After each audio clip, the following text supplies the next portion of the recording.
भूमि, गोचर भूमि, गोचर भूमि, सरकारी भूमि, गोचर भूमि, गोचर भूमि, सरकारी भूमि, सरकारी भूमि।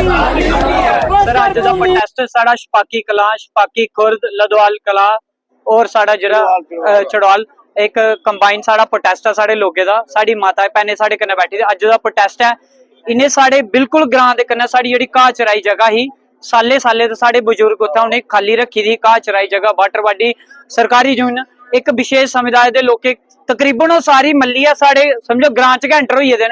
इसलिए अज अस एक सिर्फ डेमो दा है लेकिन फिल्म है बाकी है।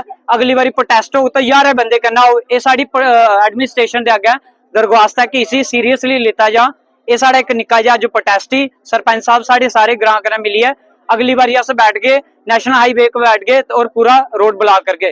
सर आज का हमारा जो प्रोटेस्ट है हमने रोड ब्लॉक किया है। ये तंग आके हमारे लोगों ने रोड ब्लॉक किया है जी, क्योंकि हम पिछले काफी दिनों से एडमिनिस्ट्रेशन को चिता रहे हैं और कह रहे हैं कि ये जो हमारी जो गोचर भूमि है और ये जो हमारी तरनाई की वाटर बॉडी लैंड है और ये जो हमारी फॉरेस्ट लैंड है ये कब्जा करी जा रही है, अतिक्रमण किया जा रहा है इसका। आपने पिछले दिनों देखा होगा कि इसी एडमिनिस्ट्रेशन ने हमारा अगर कोई बंदा रेडी फड़ी लगाता है तो उसके खिलाफ कार्रवाई करता है। हमारा अगर कोई दुकानदार दुकान से बाहर थोड़ा सामान लगाता है तो उसके खिलाफ एक्शन किया जाता है। मगर क्या इन लोगों के खिलाफ एडमिनिस्ट्रेशन ने कोई एक्शन किया? या एडमिनिस्ट्रेशन की इन लोगों के साथ कोई मिली भगत है? कभी इनके खिलाफ कार्रवाई नहीं होती। और दूसरा सवाल मैं ये एडमिनिस्ट्रेशन पे खड़ा करना चाहता हूँ कि इन्होंने क्या इनकी छानबीन करी?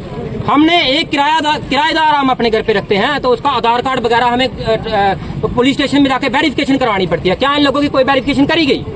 तीसरी बात, आप नार्को टेरर देखो, आप बोविन स्मगलिंग देखो, आप ओवरग्राउंड वर्कर देखो, वो सिर्फ इन्हीं लोगों में से निकल के आते हैं। और जब हमारी पुलिस इनके खिलाफ कार्रवाई करने जाती है जहाँ इनके एरिया में इनके जहाँ पे ये बैठे हैं यहाँ पे जाते हैं तो ये पुलिस के खिलाफ पत्थर चलाते हैं, पुलिस को मारने पड़ जाते हैं। ये ऐसी घटनाएं काफी आई हैं। और तो और इन्होंने हमारे रिसोर्सेज पर कब्जा कर लिया है, हमारे पानी के रिसोर्सेज, हमारे पेड़ पौधे फसलों को तक उजाड़ देते हैं। और जब हम इनसे शांतिपूर्वक प्रेम पूर्वक इनसे बात करने की कोशिश करते हैं ये अपनी लेडीज अपनी औरतों को अपनी लड़कियों को आगे कर देते हैं और इनकी लड़कियां और औरतें अपने कपड़े फाड़ कर उल्टा हमारे लोगों पर ब्लेम बनाना स्टार्ट कर देती हैं कि ये इन्होंने हमारे कपड़े फाड़ दिए हैं। ये असली जो है जो पिछले 6 महीने में ऐसी 5-7 वारदातें हमारे एरिया में हो चुकी हैं। हमने बार बार एडमिनिस्ट्रेशन को चिताया है, बार बार एडमिनिस्ट्रेशन को कहा कि इन लोगों के खिलाफ कड़ी से कड़ी कार्रवाई करी जाए और इन लोगों को जहां से भेजा जाए। जहां तक हमारी नॉलेज है जो इनमें से कुछ लोग हैं वो काफी सारी जमीनों के मालिक हैं और जहां पे आके ये सिर्फ लैंड जिहाद का काम कर रहे हैं और हमारी सरकारी भूमि को कब्जा करके हमारे लोगों को परेशान करने का काम किया जा रहा है। हम सरकार को फिर से यही चेताना चाहते हैं कि इनके खिलाफ कड़ी से कड़ी कार्रवाई करी जाए। अगर सरकार इसके खिलाफ कड़ी कार्रवाई नहीं करती है तो याद रहे हमारे लोग इतने सक्षम हैं कि हम इनके खिलाफ कार्रवाई कर सकते हैं।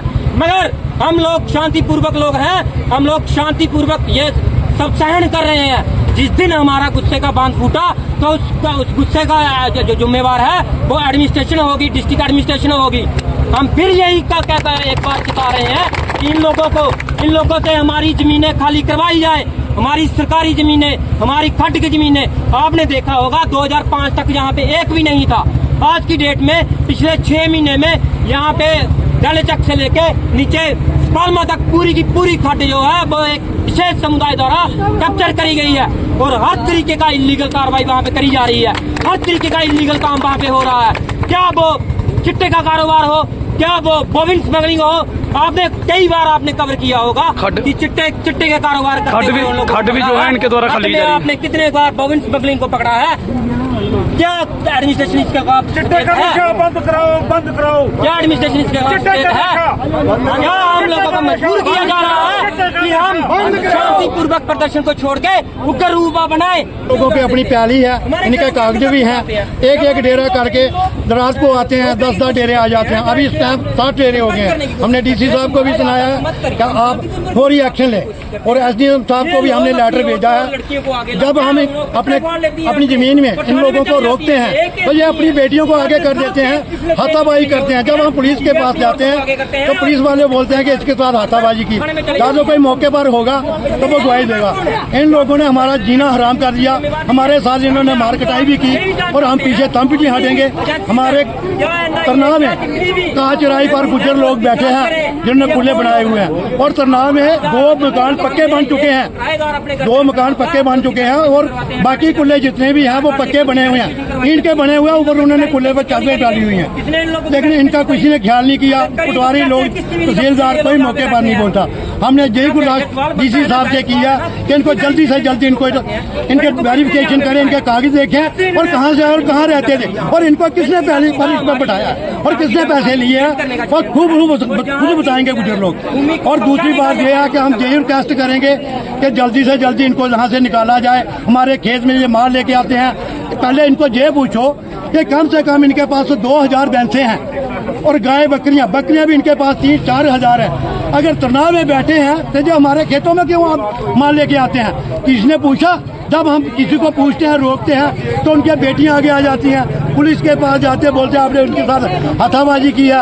अब हम प्रदर्शन से कहते हैं कि इन पर सख्त कार्रवाई की जाए और इनको जल्दी से जल्दी इधर से निकाला जाए। हमारे खेत में माल का माल रहता है, फिर उन्हें हमने जान कुर्बान कर दिया। हमारे क्या भी किसको ढाके, इसकी जनानी आ जाती है, कोई पड़ जाती है, क्या करें हम? किससे मुंह लगाए? गवर्नमेंट के पास कुछ नहीं है, जिम्मेदारों के जिम्मेदारों के लिए देखना चाहिए बंदे ने। ये इनके पास क्या है? इनकी जमीनें सब कुछ है इनके पास। उधर बैठे जाके हमारे लोगों को कौन तंग कर रहे हैं? हमारे लोगों को कौन तंग कर रहे हैं? मैं एक चीज और सरकार से कहना चाहता हूँ, जो जहाँ पे यूटी की सरकार है वो इनके लिए प्रेम दिखाती है, और एडमिनिस्ट्रेशन को भी मैं कहना चाहता हूँ कि आपने हमारी सरकारी जमीनों पे इनको बसा दिया है, इनको कब्जा करवा दिया है, लैंड जिहाद करवा दिया है, आपने यहाँ की डेमोग्राफी चेंज करने का षड्यंत्र रचा है। अगर आपको इनके साथ इतना ही प्रेम है, क्यों ना इनको 1 कनाल की जगह 10-10 कनाल भूमि जो है वो कश्मीर डिवीजन में अलॉट करी जाए, कश्मीर में अलॉट करी जाए। इनको जम्मू में ही क्यों बसाया जा रहा है? जम्मू में ही सरकारी जमीनों का कब्जा क्यों करवाया जा रहा है? क्या कश्मीर में सरकारी जमीनें नहीं है? इनको वहां पे अलॉट करी जाए। हमें इनके साथ कोई विरोध नहीं है, हम सरकार के साथ हैं। हम कहते हैं सरकार इनको 10-10 कनाल 10-10 क्या 20-20 कनाल जमीन अलॉट करे, मगर कश्मीर डिवीजन में करे, ना कि जम्मू में, ना कि हमारे रिसोर्सेज पे हक जमाया जाए। ये जो दोगलापन कश्मीरी सरकारें पिछले 75 सालों से हमारे साथ दोगला रुपया अपनाती आई है, ये अभी नहीं चलेगा और हम नहीं सहन करेंगे। हम लोग सड़कों पे आए हैं, अगर हमें ऊपर रुख भी अपनाना पड़ा तो हम रुख भी अपनाएंगे और इसका जिम्मेवार एडमिनिस्ट्रेशन ही होगी। ये हम फिर बार चेता रहे हैं डिस्ट्रिक्ट एडमिनिस्ट्रेशन को और अपनी यूटी की सरकार को कि इसका जिम्मेवार आप होंगे।